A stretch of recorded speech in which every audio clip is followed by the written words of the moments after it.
Nobody can stop this flow. Hallelujah. Hallelujah. Hallelujah. గ్రంథం 7వ అధ్యాయంకి వెళ్దాం. ఎస్తేరు గ్రంథం 7వ అధ్యాయం చూడండి, మొదటి నుండి 5 వచనాలు చదువుకుందాం.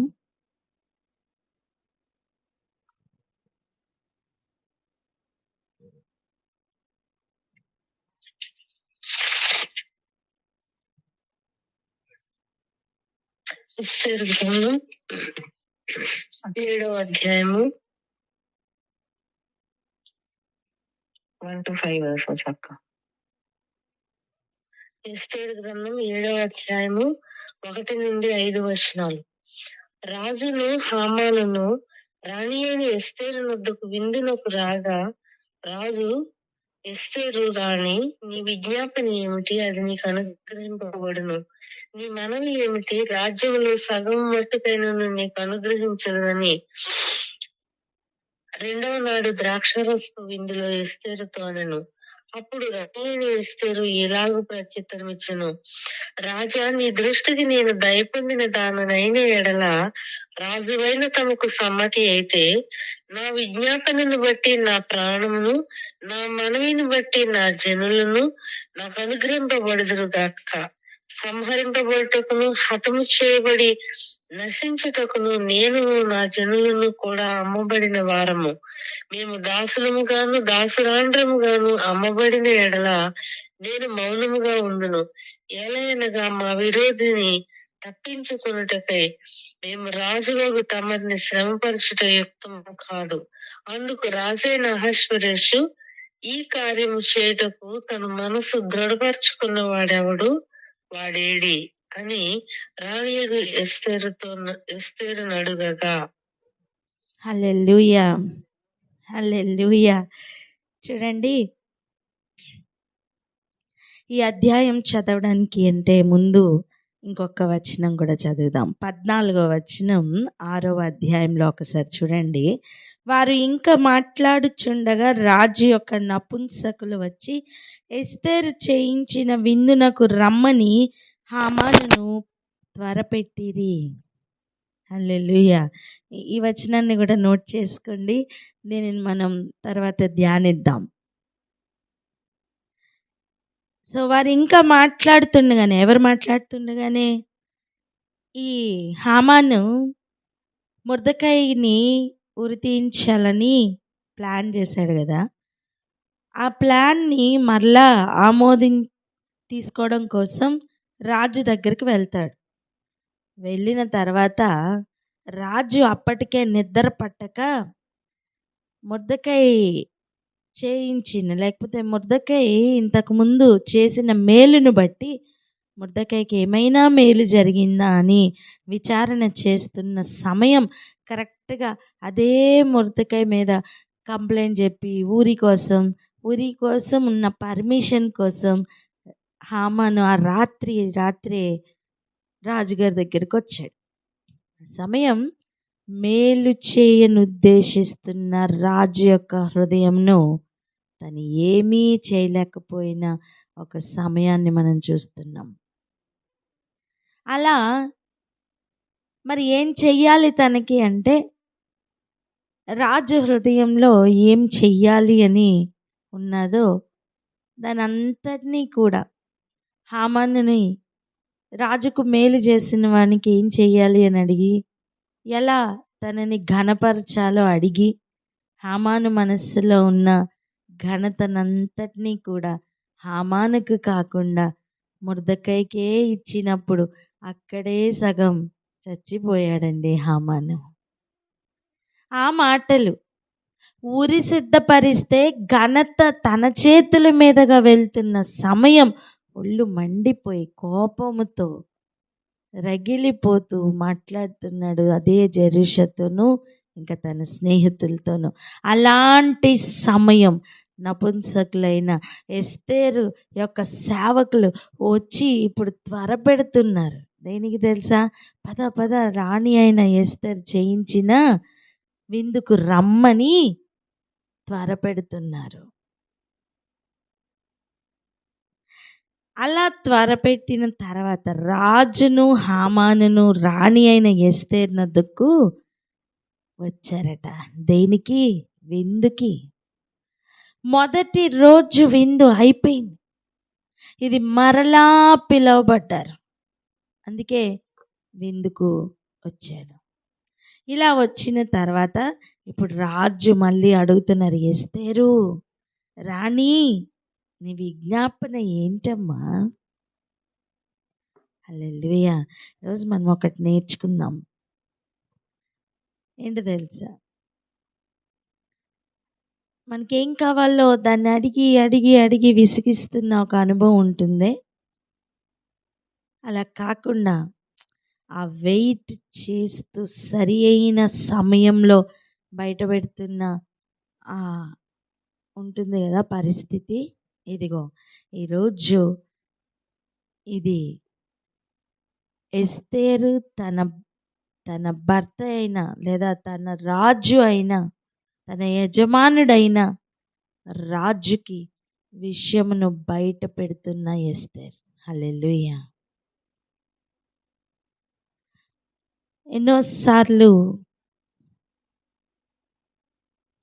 చెప్పాలని వచ్చిన అసలు ఎలా ఉంటుందండి?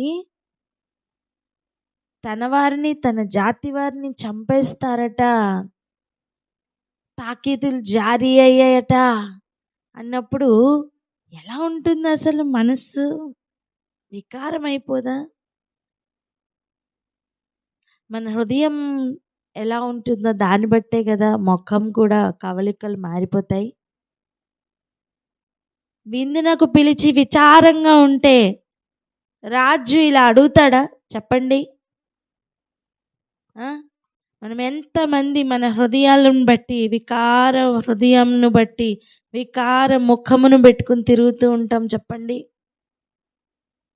మన హృదయంలో కోపం ఉంటే ఆ కోపంతోనే తిరుగుతూ ఉంటాం, బాధ ఉంటే ఆ బాధతోనే తిరుగుతూ ఉంటాం. అలా చేయడం వల్ల మన పరిస్థితుల్లో ఏ మార్పు రావట్లా. వస్తున్నాయా? చెప్పండి. మన చింత వలన ఏమైనా మన పరిస్థితుల్లో మార్పు వస్తుందా? ఎంత చింతపడితే ఎంత మార్పు వస్తుంది అంటే అంత చింతపడినా మేలే. ఎంత చింతపడినా ఏ మార్పు రాదన్నప్పుడు ఆ చింత మొత్తం ప్రభు సన్నిధిలో పెట్టి ఏం చెయ్యాలో ఆ మార్గం గుండా దేవుడు ఆలోచన ఇస్తుందన్న దాని ప్రకారం ముందుకు వెళ్ళిపోతే విజయం వస్తుందండి. హల్లెలూయా. చూడండి, నీ మనవి ఏంటి? మరలా అడుగుతున్నాడు. రాజ్యంలో సగం మట్టుకైనను నీకు అనుగ్రహించేదనని రెండవ నాడు ద్రాక్ష రసపు విందులో ఎస్తేరుతో అనెను. ఏం విందట? ద్రాక్ష రసపు విందు. అంటే ఇప్పుడు దాని అర్థం అర్జెంటుగా వెళ్ళి ద్రాక్ష రసం కొనుక్కుని వచ్చి రాజుకు పట్టించమని కాదు అర్థం. ఒక మత్తు విందు హృదయాన్ని సంతోషపెడుతున్న అనుభవం. విందు అంటే ఏంటండి? హృదయం సంతోషంతో నిండుకొని ఆ సంతోషకరమైన వాతావరణంలో ఉంటున్న విలాసవంతమైన లేదా విశ్రాంతి పొందుతూ చాలా సంతోషంతో ఆ మంచి ఫీల్ ఉంటుంది చూసారా, అటువంటి సమయం అన్నమాట. ఇక్కడ ఏం జరుగుతుందో చూడండి. అప్పుడు రాణి మాట్లాడుతుంది. ఇలాగు ప్రత్యుత్తరం ఇచ్చను. ఇంతవరకు రాణి మాట్లాడలా, కానీ ఈరోజు మాట్లాడుతుంది. ఇప్పుడు మాట్లాడుతుంది. చాలాసార్లు నువ్వు మౌనంగా ఉన్నావేమో. ఇదిగో ఇలా రాణి అయిన ఎస్తేర్ తన రాణి స్థానంలో ఉండి కూడా ఆ వెయిట్ చేసి ఉపవాసం ఉండి తన భర్తే అయినా సరే ఒక సంతోషం పుట్టిస్తున్న ఒక విందు. అలా నేనంటాను, తన యొక్క మత్తులో నింపిందంటాను. ద్రాక్షారసపు మత్తే కావచ్చు, కానీ ఒక్క మాట ఆలోచించండి. రాణి, ఏం కావాలమ్మా? నా నుండి నీకేం కావాలి? రాజ్యంలో సగం మట్టుకి ఇచ్చేస్తా అన్న పాకానికి తీసుకుని వచ్చి అప్పుడు అడుగుతుంది. ఇప్పుడు ఏం అడుగుతుంది చూడండి. రాజా, నీ దృష్టికి నేను దయ పొందిన దాననైన ఎడల. వింటున్నారా? ఆ మాటలు చూస్తున్నారా? కోపంతో రగిలిపోట్లా. నా కోపంతో రగిలిపోతూ నా కోపం అందరికీ అర్థం అవ్వాలంటే అలా అర్థం కాకపోవచ్చు. నీ ఎక్స్ప్రెషన్ సరిగా అర్థం కాకపోవచ్చు, కానీ వినయంతో విన్నపమును తెలియచేస్తుంటే అప్పుడు రాజుకు అర్థమవుతుంది. చూడండి, నీ దృష్టికి నేను దయ పొందిన దానినైన ఎడల, రాజు అయిన తమకు సమ్మతి అయితే నా విజ్ఞాపనను బట్టి, నా ప్రాణమును, నా మనవిని బట్టి నా జనులను నాకు అనుగ్రహింపబడుదురుగాక. ఎంత జ్ఞానముతో మాట్లాడుతుందండి. ఈ సంవత్సరం ఆరంభంలో దేవుడు ఒక వాగ్దానపూర్వకమైన ఒక ప్రవచన వాక్కు మనకిచ్చారు. నీ శత్రువులు ఎదురాడి మాట్లాడుటకు వీలు కాని విధముగా జ్ఞానమును ఇంకా వాక్శక్తిని అనుగ్రహిస్తానని. గుర్తుందా? హల్లెలూయా. ఈ సంవత్సరం అంతంలోనికి వస్తున్నాం మనం కదా. చూడండి, ఒక రాజు హృదయాన్ని ఎలా గెలుచుకుంటుందో, ఎంత జ్ఞానయుక్తంగా మాట్లాడుతుందో. శత్రు పక్కనే ఉన్నా సరే ఎదురాడలేని ఒక జ్ఞానంతో కూడిన వాక్కు. హల్లెలూయా. ఎటువంటి మాట చూస్తున్నారా? అక్కడ శత్రు ఏమైనా జయించగలుగుతున్నాడా? చెప్పండి. ఈరోజు మనం ఒకటి నేర్చుకుందాం. మన పరిస్థితులను మన విస్తారమైన మాటల ద్వారానో, మన అనవసరమైన ఎక్స్ప్రెషన్స్ ద్వారానో, మన అనవసరమైన ఆలోచనల ద్వారానో పాడు చేసుకుంటున్నాం మన పరిస్థితులన్నీ. మన చుట్టూ ఒక హెల్దీ వాతావరణం ఉండట్లా. మొదటి జయం ఎక్కడ పొందాలి? మన ఇంటిలో, భార్యాభర్తల మధ్యలో, తల్లిదండ్రుల మధ్యలో, తల్లిదండ్రుల పిల్లల మధ్యలో ఇటువంటి చక్కటి దయ పొందుతున్న వాతావరణం, ఇంత చక్కటి వాతావరణం ఉండాలి. ఒకటి ఆలోచించండి.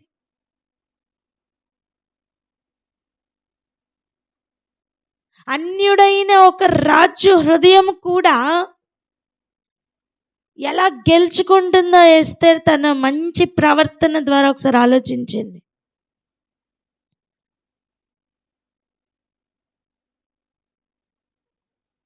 మనం ఎన్నిసార్లు మన చుట్టూ ఉన్న పరిస్థితులను మనం మన నోటి మాటల ద్వారా పాడు చేసుకున్నామో తెలుసా? తన ప్రాబ్లం ఆల్రెడీ పీకల మీదకి వచ్చిందండి. తన ప్రాణం కూడా పోతుంది. తన ప్రాణం మాత్రమేనా, తన జనుల ప్రాణం మొత్తం పోతుంది. అలాంటి సమయం కూడా రాజును ఎక్కడ తక్కువ చేయట్లేదండి. ఆ ఆజ్ఞ, ఆ ముద్ర, ఆ రాజు యొక్క ముద్ర ఎవరిది? ఐశ్వర్యవశుది కాదా?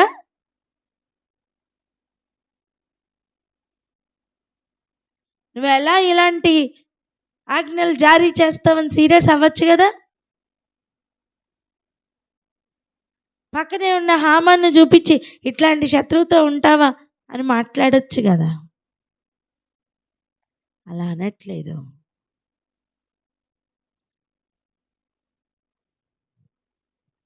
ఎండను ప్రతి భార్య తన రాజును ఎలా గెలుచుకోవాలో చూడండి. ఇంటి యజమానుడు రాజేనండి. రాజు దగ్గర లేదా యజమానుల దగ్గర ఇదిగో ఇటువంటి చక్కగా దయ పొందిన అనుభవంతో అటువంటి చక్కటి ప్రవర్తన ఉండాలి. ఒక్కసారి మన తరపు నుంచి లేదా నీ తరపు నుంచి నువ్వు ఇటువంటి చక్కటి ప్రవర్తనతో కదులు, రాజు హృదయమును నీటి కాలువను తిప్పినట్టుగా దేవుడు త్రిప్పుతారు. చూపిస్తా ఎట్లా తిప్పుతారో చూడండి. ఇంత చక్కగా మనవిని తెలియజేస్తుంది, తన విన్నపమును తెలియజేస్తుంది కదా.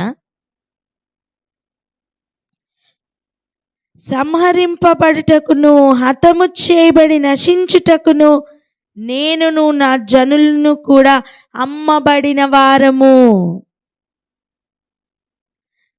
చంపబడడానికి మేము అమ్మబడ్డాం.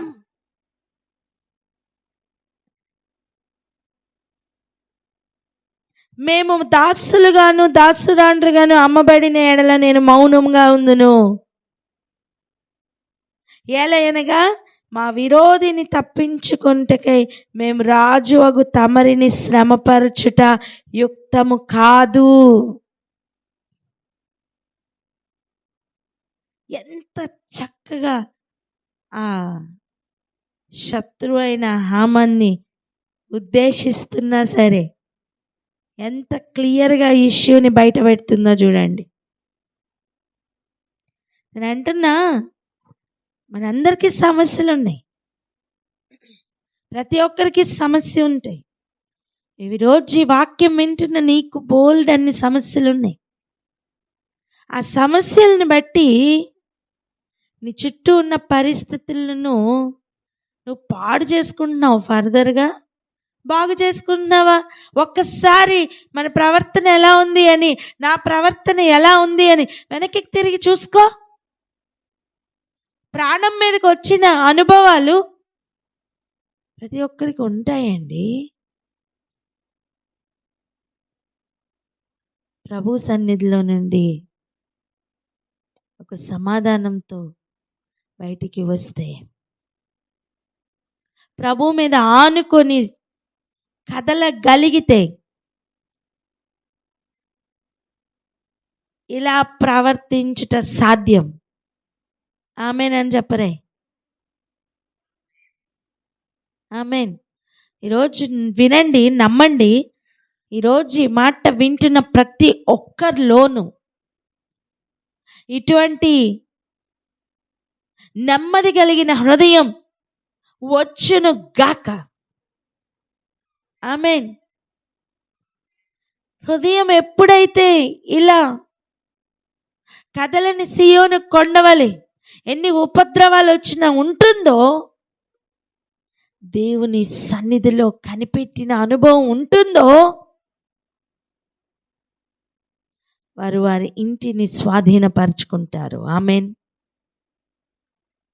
వారు రాజు మనస్సును గెలుచుకుంటున్న ఎస్తేరు వలె తన చుట్టూ ఉన్న వారి అందరి దగ్గర దయ పొందుకున్న అనుభవంలో ముందుకు కదులుతారు. ఆమెన్.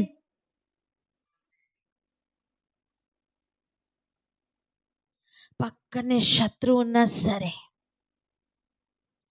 సమస్యను ఎంత చక్కగా రాజు ఎదుట పెడుతుందో చెప్పనా? రాజు ఎక్కడ సమస్య ఉందో చూడడానికి అవకాశం దొరుకుతుంది.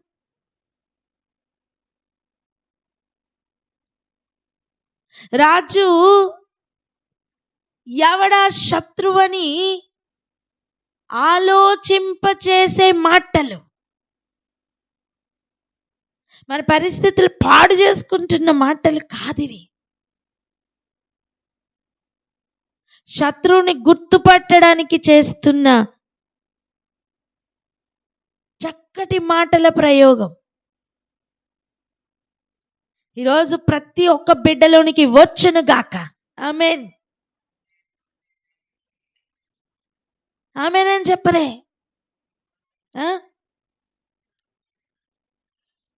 ఒక్క నిమిషం ఇక్కడ ఆగి ప్రార్థన చేసుకుందాం. ఏమని తెలుసా, ప్రతి ఒక్క బిడ్డలోనికి కూడా ఆ చల్లా చెదరైపోయిన ఆ జీవితాలను బాగు చేసుకోవడానికి కావలసిన జ్ఞానయుక్తమైన ఆ మంచి మాటలు ఆ నోటికి రావాలని ప్రార్థన చేద్దామా? పరిస్థితులు బాలేవండి, ఒకసారి ఆలోచించండి. యోబు భార్య ఎలా మాట్లాడుతుంది? జ్ఞానంతో మాట్లాడిందా? మూర్ఖతతో మాట్లాడుతుంది. ఏమని? ఇప్పటికి విడిచిపెట్టవా? చచ్చిపో. ఏం చేసి చచ్చిపో? దేవుణ్ణి దూషించి చచ్చిపో. యథార్థనెత్తని ఇంకా వదలవా అని తిడుతుంది. మూర్ఖంగా మాట్లాడుతుందండి. అదే మూర్ఖతతో గనక ఎస్తేర్ కదిలితే ఎలా మాట్లాడుతుంది తెలుసా? ఏముంది, చచ్చిపోతాం కదా, చంపేయడానికే కదా ఇచ్చావు, నువ్వే కదా తాకీదులు పంపించడానికి నీ ముద్రని ఇచ్చావు, నీకు శత్రువు ఎవడో తెలియట్లేదా? అది ఇద్దరిని ఇష్టం వచ్చినట్టు మాట్లాడుతుంది. మాట్లాడచ్చు, కానీ ప్రాణాల మీదకి వస్తే కూడా అలా మాట్లాడట్లేదండి. అక్కడ దేవుని నీతి నెరవేర్చబడుతుంది అంటున్నాను నేను.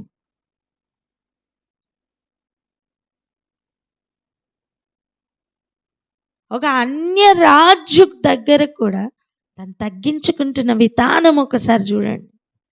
ఒక మాట చెప్పనా, దేవుని ఎదుట తగ్గించుకున్నది కనుకనే భర్త దగ్గర కూడా తగ్గించుకోవడం వస్తుంది.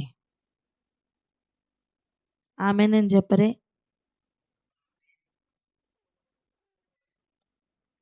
మనం ఎప్పుడైతే దేవుని దగ్గర తగ్గించుకుంటామో పరిస్థితుల్లో మార్పు వస్తుందండి. దాని కొరకే ప్రార్థన చేద్దాం. ఎవరైనా ప్రార్థన అందుకోండి. అవును, ఇటువంటి జ్ఞానయుక్తమైన మాటలు ఏ పరిస్థితుల్లోనైనా సరే మాట్లాడుటకు నాకు ఈరోజు జ్ఞానం కావాలి అన్నవాళ్ళు, ఇదిగో నాకు ఈరోజు బుద్ధి జ్ఞాన సర్వ సంపదలు దేవుని యొద్ద ఉన్నాయి, అడిగితే నాకు దేవుడు ఇస్తారని నమ్మి ప్రార్థన చేద్దాం. ప్రతి ఒక్క బిడ్డకి, ఈరోజు వాక్యం వింటున్న ప్రతి ఒక్క బిడ్డకి నోటి మాటల్లో, హృదయ ఆలోచనలో మార్పు రావాలని ప్రార్థన చేద్దాం. అందుకోండి ఎవరైనా ప్రార్థన. రాజా, మీకు వేలాది కోట్లాది కృతజ్ఞత స్తుతులు చెల్లించుకుంటున్నాము తండ్రి. యేసయ్యా మీకు స్తోత్రములు తండ్రి. జ్ఞానము కలిగిన తన ఇల్లు తన కట్టుకుని పలుకుచుండగా, అవునయ్యా ఇదిగో తండ్రి ఎస్తేరు జ్ఞానవంతురాలై ప్రభువా, ఇదిగో తండ్రి విందు చేయించినప్పుడు తండ్రి నాయన యేసయ్యా, అయ్యా తనకును తన వారికిని ఉరికొయ్య ఒడ్డి ఉన్నది నేను పలికినను. అయ్యా ఆ చింత, ఆ బాధ, ఆ భయము ఎక్కడ కూడా విందులోనైనను రాజు యొద్ద తన భర్త యొద్ద లేకుండా తండ్రి నాయన యేసయ్యా, నైనా తండ్రి ఒక తండ్రి నెమ్మది కలిగి, ఒక సమాధానం కలిగి నాయన, ఒక యుక్తముగా తండ్రి నాయన ప్రభువా యేసయ్యా విందు చేయించి నాయన యేసయ్యా తన భర్త అయిన రాజును తండ్రి నాయన అడిగిన రీతి జ్ఞానయుక్తమైన స్త్రీగా తండ్రి నాయన అయ్యా మీరు మాకు చూపిస్తున్నారు. మీకు స్తోత్రములయ్యా. తన ఇల్లు కట్టుకొని పలుకుచుండగా, ఇదిగో తండ్రి నాయన తన ఇల్లు ఇంటి వారైన ప్రభువా యేసయ్య యూదుల రక్షణ నిమిత్తము తండ్రి తను పలికిన ప్రతి జ్ఞానయుక్తమైన మాటను బట్టి స్తోత్రములు చెల్లించుకుంటున్నాము ప్రభువా. ఇదిగో తండ్రి యేసయ్య, ఇదిగో తండ్రి మేము కూడా ప్రభువా అట్టి ఇల్లాలుగా ఉండడానికి మీరు ఎంతగానో ఇష్టపడుతున్నారు తండ్రి. ఇప్పటి వరకు నాయన జ్ఞానము లేకయ్యే తండ్రి నాయన ప్రభువా అయ్యా నశించిపోయి ఉన్నామేమో తండ్రి, మా కుటుంబాలు మేమే ఓడబెరుక్కున్నామేమో తండ్రి నాయన యేసయ్య. అటువంటి తండ్రి ప్రభు స్థితి నుంచి మేము ప్రతి ఒక్కరు నాయన పూర్తిగా తండ్రి నాయన యేసయ్య పరివర్తన పొందులాగిన తండ్రి ఎస్తేను మేము ఆపాదించుకొని ప్రభువా యేసయ్య తండ్రి మూర్ఖపు మాటలు మాట్లాడిన యోబు భార్య వలె కాకుండా తండ్రి నాయన ఇదిగో తండ్రి నాయన యేసయ్య అయ్యా ప్రభువా తండ్రి నాయన యేసయ్య ఈ యొక్క తండ్రి నాయన ఎస్తేరు వలె తండ్రి నాయన అయ్యా ప్రభువా యేసయ్య ఎటువంటి స్థితిలో అయినను తండ్రి నాయన అయ్యా ప్రభు హృదయమును, తలంపును, ఆలోచన సమస్తమును తండ్రి నాయన ప్రభు ఏసయ్య నీ సన్నిధిలో పెట్టి జ్ఞానం పొందుకొని తండ్రి తన ఇంటిని కట్టుకున్న ఎస్తేరు వలె తండ్రి ముడులాగును ఆశీర్వదించమని ప్రార్థిస్తున్నామయ్యా. మన నోటి మాటలు ప్రభు ఏసయ్య మీరే తండ్రి మీ యొక్క నాలుక అగ్ని వంటిది కాదా అన్నారు తండ్రి నాయన ఏసయ్య ప్రభు నాయన తండ్రి. ఈ అగ్ని తండ్రి నాయన వెలిగించబడాలి గాని ప్రభు ఏసయ్య తండ్రి దహించుటకు కాదు నా తండ్రి నాయన ఏసయ్య. కుటుంబాల యొక్క తండ్రి నాయన, బిడ్డల యొక్క తండ్రి నాయన, పురుషుల యొక్క హృదయం దహించకుండా అయ్యా ప్రభు తండ్రి నాయన ఏసయ్య అయ్యా వెలిగించబడుటకు తండ్రి అయ్యా జ్ఞానయుక్తమైన మాటలతో తండ్రి వారికి తండ్రి ప్రభు జ్ఞానయుక్తమైన ఆలోచనలు జ్ఞానయుక్తమైన తండ్రి ప్రవర్తన కలిగించలాగిన తండ్రి మా నోటి మాటలు ఉంచమని ప్రార్థిస్తున్నామయ్యా. ఇప్పటి వరకు తండ్రి నాయన అట్టి మాటలు మాట్లాడిన ప్రతి మూర్ఖపు మాటలంతటినీ ప్రభు క్షమించమని ప్రార్థిస్తున్నామయ్యా. ఏసయ్య తండ్రి ఇక మీదట తండ్రి నాయన ఏసయ్య మీరు తండ్రి ఎస్తేరు ద్వారా అనేక విషయములు మాకు బోధిస్తుండగా తండ్రి ఇదిగో నాయన ఎస్తేరు వలె తండ్రి మేము కూడా ప్రభు జ్ఞానయుక్తమైన స్త్రీగా ఉండటకు సహాయం చేయమని ప్రార్థిస్తున్నాము తండ్రి. ఆలోచించి నాయన ప్రభు జ్ఞానయుక్తంగా మాట్లాడుటకు తండ్రి అయ్యా అపవాది తెస్తున్న ఆ యొక్క కోపము అయ్యా ఆ యొక్క చిరాకు తండ్రి నాయన అజ్ఞానములోని మాటలు ఏవి కూడా తండ్రి మా తలంపులో సైతము తెచ్చుకోకుండా తలంపులోకి వస్తుందా ఆగి ఆలోచించి జ్ఞానముతో అయ్యా మీ చిత్తముతో ఎస్తేరును జ్ఞాపకము చేసుకొని ప్రభు అటువంటి జ్ఞానయుక్తమైన మాటలు మాట్లాడుటకు తండ్రి నాయన యేసయ్య మీరే కనికరము చూపించమని ప్రార్థిస్తున్నామయ్యా. నిరంతరము మీ సన్నిధిని వెతికి అయ్యా మీ సన్నిధిలో నుంచి వస్తున్న ఆలోచన స్వీకరించుకొని ఆలోచనలో నుంచి వస్తున్న మాటల్ని మాత్రమే మాట్లాడుటకు తండ్రి నాయన ఈ నాలుకను తండ్రి నాయన మీ వశము చేస్తున్నాము తండ్రి అయ్యా. మీ యొక్క అధికారంలోకి ఒప్పుకుంటున్నాము తండ్రి. మీరే మాకు సహాయం చేసి మా కుటుంబాలంతటినీ నాయన జ్ఞానయుక్తమైన ఇల్లాలుగా కట్టుకుంటూ మీరు సహాయం చేయమని యేసయ్య అతి పరిశుద్ధ నామములో ప్రార్థించి వేడుకొని పొంది ఉన్నాం తండ్రి. ఆమేన్. హల్లెలూయా, స్తోత్రం, ఆమేన్. చూడండి అలా చేసిన పిమ్మట అలా మనవి చేసిన పిమ్మట ఏం జరుగుతుందో చూడండి. ఇప్పుడు అశ్వేరోష్ రాజుకు ప్రాబ్లం ఏంటో అర్థమైంది. మొత్తం అంతా పోసగుచ్చి ఏం చెప్పలామే 2 వచనాల్లో తన ఇష్యూ ఏంటో చెప్పగలిగిందండి. జస్ట్ 2 వచనాల్లో రాజుకి శత్రువుని చూసే కన్నులు వచ్చేసాయి. హల్లెలూయా. నువ్వు నమ్ము, ఈరోజు ప్రభు సన్నిధిలో తగ్గించుకొని ప్రభు సన్నిధిలో ప్రార్థనతో కనిపెట్టుకొని నువ్వు కదులు. నీ చుట్టూ ఉన్న పరిస్థితుల్లో మార్పులు వస్తున్నాయి. ఆమేన్. మాట్లాడుతున్న 2 మాటలు కావచ్చు, మాట్లాడుతున్న 2 మాటలు కావచ్చు, అసలు రాజాజ్ఞ లేకుండా కలవడానికి కూడా అవకాశం లేని ఏరియాలో ఈరోజు శత్రువుని చూపించే అవకాశం దొరికిందండి.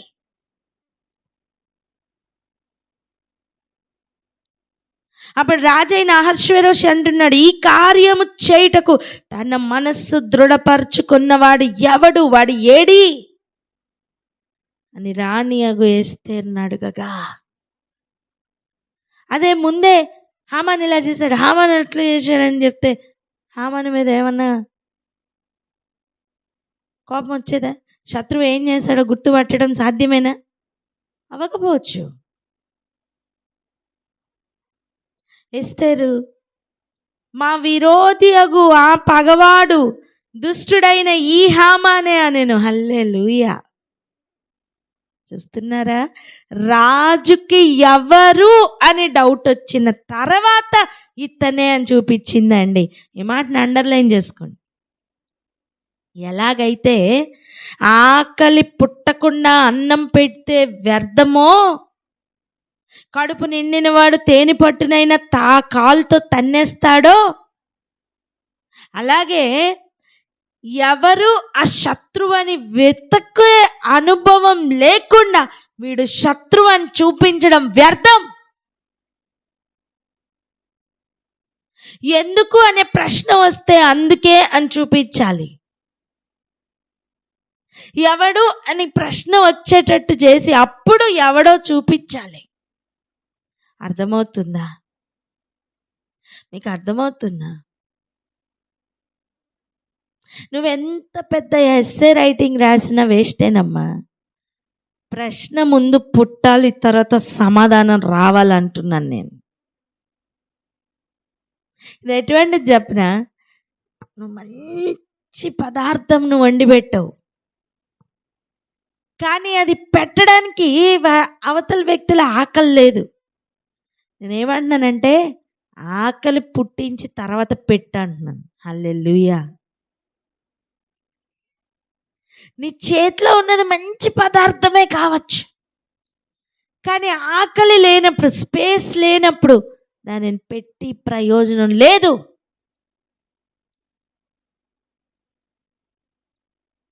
అదేవిధంగా ఆ వినుబుద్ధి పుట్టించడానికి దేవుడు టైం ఇస్తారు. చెప్పండి నా మాట, వినుబుద్ధి పుట్టించడానికి దేవుడే సమయం ఇస్తున్నారని.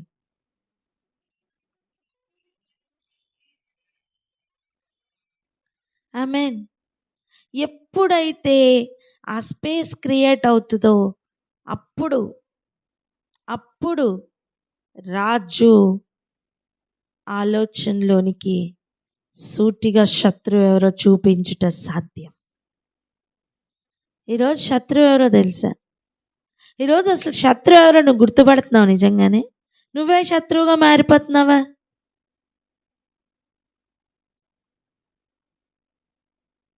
నీ సమస్యలు లేవని కాదు, ఆ సమస్యలతో నిండుకుపోయి నువ్వే ఒక సమస్య మారకూడదు అంటున్నావు. మీకు అర్థమవుతుందా? మనందరికీ సమస్యలు ఉన్నాయి. ఆ సమస్యలతో నిండుకుపోయి మనమే ఒక సమస్యగా మారకూడదు. ఆ సమస్య యొక్క మూలం ఎక్కడుందో దానితో వేర్లతో సహా పెకలించాలి. ఆమేన్. అట్టి జ్ఞానం ఒక్కొక్క బిడ్డకు అనుగ్రహించబడును గాక. ఆమేన్. అలా అడుగుగానే చూడండి, వాడేడి అని అడుగుతున్నప్పుడు అప్పుడు చెప్తుందండి, మా విరోధి అగు ఆ పగవాడు దుష్టుడైన ఈ హామానే అని చూపిస్తుంది. ఓ కమాన్, హల్లెలూయా. ముందు నుంచి నువ్వు దుష్టుడు అని చూపించిన వ్యర్థం. ఆకలి పుట్టాలి, అప్పుడు చూపించాలి. ఈ మాట పలకండి, ఆకలి పుట్టేటట్టు దేవా చెయ్యమని అడగండి. హల్లెలూయా. ఈరోజు ఆలోచించండి, అపవాది ప్రతి ఒక్కరి జీవితంలో కూడా రెండవ మరణం అనే భయంకరమైన ఆ స్థితికి లాక్కుని వెళ్ళాలని, ఒక్కొక్కరి జీవితంను కబళించాలని, ఒక్కొక్క కుటుంబంలోనూ ఎన్ని నాటకాలు ఆడుతున్నాడో ఒక్కసారి ఆలోచించండి. ఈరోజు నువ్వు బయట పెడదామన్నా సరే అవకాశం లేని స్థితిగతులు. ఎందుకు ఒక్కొక్క పరిస్థితిలో మార్పు రావట్లేదు? ఇదిగో ఒక్కొక్కరి జీవితంలోని మార్పు కలగాలి అని ప్రార్థన చేద్దాం. ఇది ప్రాణం మీదకి వచ్చిన ప్రాబ్లం అండి. ఇది ప్రాణం మీదకి వచ్చిన ప్రాబ్లం. ప్రాణాలు తీయించాలని తాకీదులు ఆల్రెడీ జారీ అయిపోయిన ఇష్యూ అండి. ఈరోజు మన అందరి జీవితాలు ఒక్కసారి ఆలోచించండి. మనకి ఇప్పుడు మొదటి మరణం ముఖ్యం కాదు, రెండవ మరణం ముఖ్యం. రెండవ మరణంలో నుంచి తప్పించుకొనుట ముఖ్యం. ఒక్కొక్క బిడ్డను స్వాధీనపరచుకోవాలంటే రెండవ మరణమును తప్పించుకోవాలి అనే ఒక ఆకలి పుట్టాలి. అసలు రెండవ మరణం అనే ఒక ఇష్యూ ఉందని, రెండవ మరణం అనేది ఒకటి పొంచి ఉన్నదని, రెండవ మరణానికి లాక్కుని వెళ్ళే ఎవరో శత్రువు చూపించే విధంగా ఒక్కొక్కరిని స్వాధీనపరచుకోవాలి. ఆమేనని చెప్పరే. నువ్వు కేవలం నీ ఫిజికల్ పరిస్థితులకి ఈ మాటలను ఆపాదించుకుని ఆగిపోకమ్మా.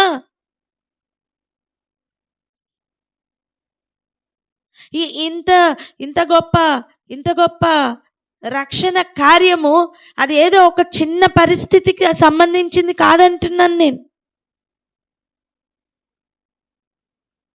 ఇది గొప్ప ప్రణాళిక అంటున్నాను నేను.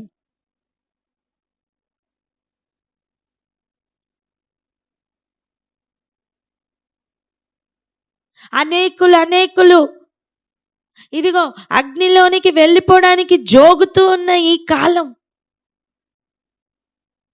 ఒక్కసారి వారికి ఇది సమస్య, ఇదిగో డెస్టినేషన్ ఇలా ఉండబోతుంది, ఇలా ఉంటుంది అని చూపించే విధంగా నీ ఒక్కొక్క మాట, నీ నోట్లో నుంచి వచ్చే ఒక్కొక్క మాట వాళ్ళ ఆలోచనను పుట్టించాలి. శత్రువు ఎవరో చూడగలగాలి. నేను అంటాను, నీచమైనది ఏదో చూడడానికి వారి కన్నులు ఓపెన్ అయ్యే విధంగా ఒక్కొక్కరి మాట ఉండాలి. ఆమేన్. అది ఎవరైనా కావచ్చమ్మా. ఫస్ట్ వారిలో ఆకలి పుట్టాలా,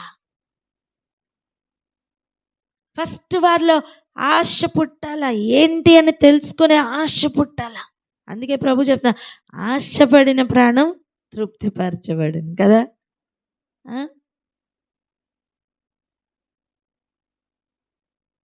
అసలు రాజుకి ఏమైనా ఆకలి ఉందా చెప్పండి? అసలు రాజుకు మామూలుగా ఏమన్నా ఆకలి ఉంటుందా? ఉండదు. అందుకే స్పెషల్ ఆకలి పుట్టించేటట్టుగా స్పెషల్ విందు సిద్ధపరిచింది ఎస్తేర్. ఆమేన్. ఇంతకు ముందు కూడా విందులో కూర్చున్నాడు రాజు. రెండు అనుభవాలు చూడండి.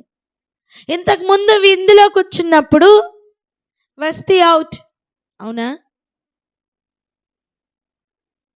ఇదే తాకీదులు రాయించడానికి హామాన్ కుట్ర పన్నినప్పుడు కూడా విందులో కూర్చున్నారండి.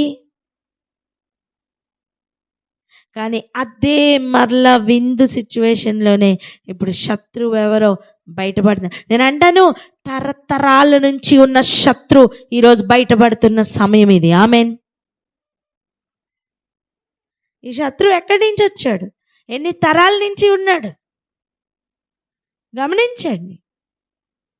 నువ్వు నమ్ముతున్నావా? నీ వంశంలో నీ తరతరాల నుంచి ఉన్న శత్రువు ఈరోజు బ్రేక్ కావాలి. ఆమేన్.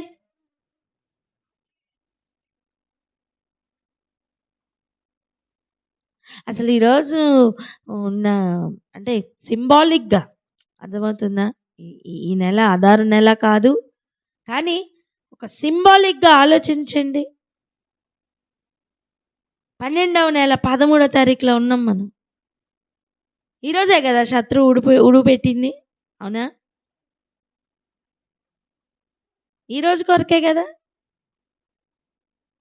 ఆ రోజు ఎస్తేరు గ్రంథంలో యూదులందరూ ఆ రోజుకి చనిపోకుండా రక్షింపబడ్డారు అంటే, ఇదిగో నీ మీద శత్రువు ప్లాన్ చేసిన ఏ ఊరి కూడా నీ మీద వర్కౌట్ అవ్వదు.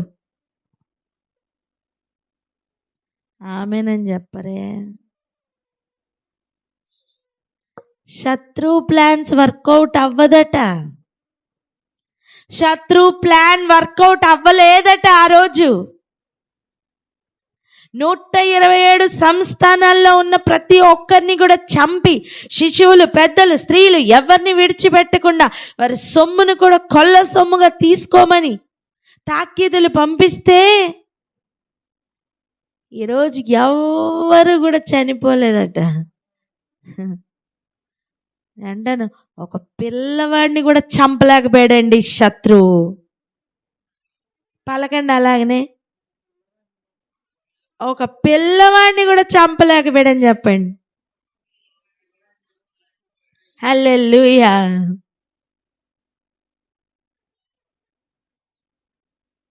దమస్కు మార్గంలో సౌలు తాకీదులు తీసుకొని అందరినీ వేసేయడానికి బయలుదేరాడు కదా. ఎవరినైనా టచ్ చేయగలిగాడా చెప్పండి? మార్గం మధ్యలోనే ఎన్కౌంటర్. హల్లెలూయా. ఇప్పుడు ఎలా తయారయ్యి లోపలికి వచ్చాడు? అదే దమస్కులోనికి మారి మార్పు పొంది లోపలికి వెళ్ళాడు కదా. ఆమేన్. ప్రతి ఒక్కరి జీవితంలో కూడా ఇదిగో మార్పు పొందాలి అని ఉన్నవారు మార్పు పొందుతారు. ప్రతి ఒక్కరి జీవితంలో కూడా శత్రువు అలాగనే తను ఏ ఊరి అయితే పట్టుకుని వచ్చాడు ఆ ఊర్లో వాడే పడతాడండి. ఆమేన్. చూడండి, శత్రువుని డైరెక్ట్గా ఎక్స్పోజ్ చేస్తున్న ఒక సమయం అది. ఇంతవరకు నువ్వే తప్పు చేయకపోయినా నీ మీదే కదా ప్రతి నింద వచ్చింది. ఎస్తేర్కి ఇది సాధ్యమైందంటే ఈరోజు నీకు నాకు కూడా సాధ్యమే. ఆమేనని చెప్పండి. ఒక అన్యుడగు రాజు ఎదుట ఇది సాధ్యమవుతుందంటే దేవుని బిడ్డల ఎదుట సాధ్యం అవ్వదా? సాధ్యమే. ద్రాక్షారసపు మత్తు అని చెప్తున్న సమయం నేను అంటాను, ఇది ఇది ఇది ఎటువంటి మత్తో మీరు గమనించండి. ఇది ఎటువంటి మత్తో మనం దీన్ని ధ్యానించబోతున్నాం తెలుసా? అప్పుడు అర్థమవుతుంది ఇది ఏ మత్తు అని. మత్తు పుట్టించడము అంటే ఆ మత్తులో వాళ్ళు ఏం చేస్తున్నారో తెలీదు అనే అర్థం. మత్తు అంటే ఏంటండి? ఏం జరిగినా ఇక తెలీదు, అంతే కదా. అరే ఆదాముకి గాఢ నిద్ర కలుగ చేశారండి. ఎందుకు? నొప్పి తెలియకుండా ఉండడానికి. అలా ఏ స్థితిలో ఉన్న వారికైనా సరే శత్రువు కనపడితే చాలు, శత్రువుని గుర్తుపడితే చాలండి, శత్రువు సగం అవుట్. చెప్పండి అన్నమాట, శత్రువుని గుర్తుపడితే శత్రువు సగం అవుట్ అని. ఆమేన్. చూడండి, ఒక చిన్న ఎగ్జాంపుల్ చెప్పి ముగించుకుందాం. ఒక వ్యక్తిలో ఎక్కడో ఒక చిన్న 2-3 సెల్స్లో ప్రాబ్లం అనుకోండి, బాడీ అంతా స్కాన్ చేసి ఆ 2 సెల్స్ని కనిపెట్టడం నిజంగా ఎంత కష్టమవుతుంది తెలుసా? ఎందుకంటే బయట ఉన్న ఒక్కొక్క సిమ్టమ్ బట్టి డయాగ్నోసిస్ చేయాలి. ఆ మెయిన్ ఏరియా డయాగ్నోసిస్ దొరికింది అనుకోండి, ట్రీట్మెంట్ ఎంత ఈజీ అయిపోద్ది. సగం ట్రీట్మెంట్ అయిపోయినట్టే, అవునా? రైట్ డయాగ్నోసిస్ అయితే, ఊహించుకుంటే రైట్ ట్రీట్మెంట్ అవుతుందా? ఇదేమో అదేమో ఇదేమో అదేమో అంటే అన్ని ట్రీట్మెంట్లు ఇవ్వాలి. అలా కాకుండా రైట్ డయాగ్నోసిస్ అయితే రైట్ ట్రీట్మెంట్ దొరుకుతుంది. నేను అన్నాను, డయాగ్నోసిస్ కరెక్ట్గా అయితే సగం ట్రీట్మెంట్ అయిపోయినట్టే. ఎందుకంటే వే ఓపెన్ అయిపోతుంది కదా, మార్గం ఓపెన్ అయిపోతుంది కదా. ఎగ్జాక్ట్గా అలాగనే శత్రువు కూడా దొరికితే సగం వాడు అవుట్. ఇక మిగిలింది నువ్వు శత్రువు మీద టార్గెట్ పెడతావు కనుక. ఈరోజు ప్రతి ఒక్కరి కుటుంబంలో నీ శత్రువు నీకు సమాధానం లేకుండా ఎక్కడ చేస్తున్నాడు నువ్వు గుర్తుపట్టు. ఆమేనని చెప్పండి. నువ్వు ప్రార్థనలో ఉండలేకపోవడానికి శత్రువుగా పనిచేస్తూ నీకు ఏది నిన్ను ప్రార్థనలో ఉంచకుండా ప్రయత్నపడుతుందో నువ్వు గుర్తుపట్టు. నువ్వు వాక్యం చదువుదాం అనుకుంటున్నావు కానీ చదవలేకపోతున్నావు. నీకు శత్రువుగా ఉన్న ఆ పరిస్థితి ఏదో నువ్వు గుర్తుపట్టు. నువ్వు వాక్యం చదువుతున్నావు, ప్రార్థనలో ఉన్నావు కానీ మార్పు పొందడానికి నీకు అడుగు వేయలేకపోతున్నావు. గుర్తుపట్టు. నేను అక్కడ ఏది ఆపుతుందో దాన్ని గుర్తుపట్టమ్మా. మొదట నీ శత్రువుని గుర్తుపట్టు. నీ ఎదుగుదలకు కారణం ఏంటో గుర్తుపట్టు. నీ ఎదుగుదల కాకుండా ఉండడానికి ఉన్న కారణం ఏంటో గుర్తుపట్టు.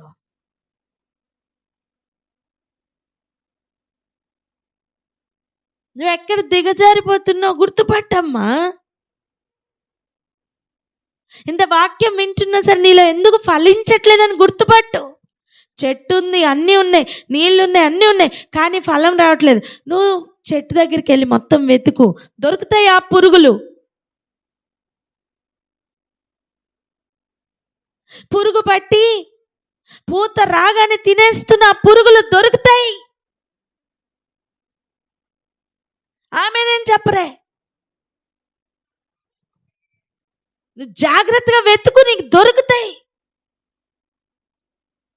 పురుగు దగ్గరికి వెళ్ళి పురుగు నువ్వు నాకు దొరికిపోయావని చెప్తావా? కాదు, పెస్టిసైడ్ని రెడీ చేసుకుని వచ్చి సైలెంట్గా కొడతావు. ఆమెన్.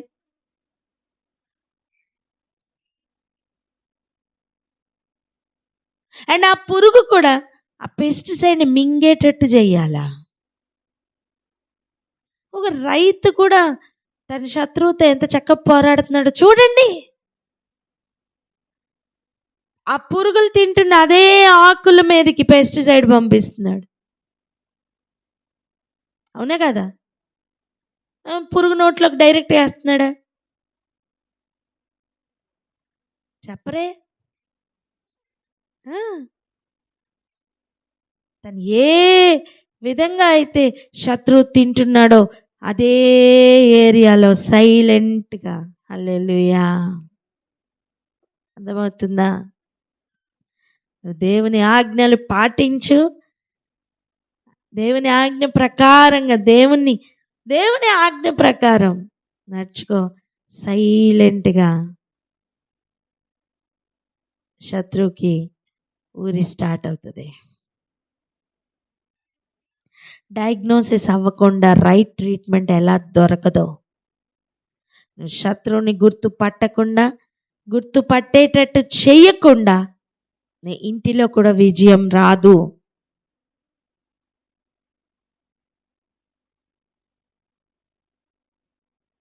ఒకటి మాత్రం బ్రేక్ అయింది, నమ్మండి.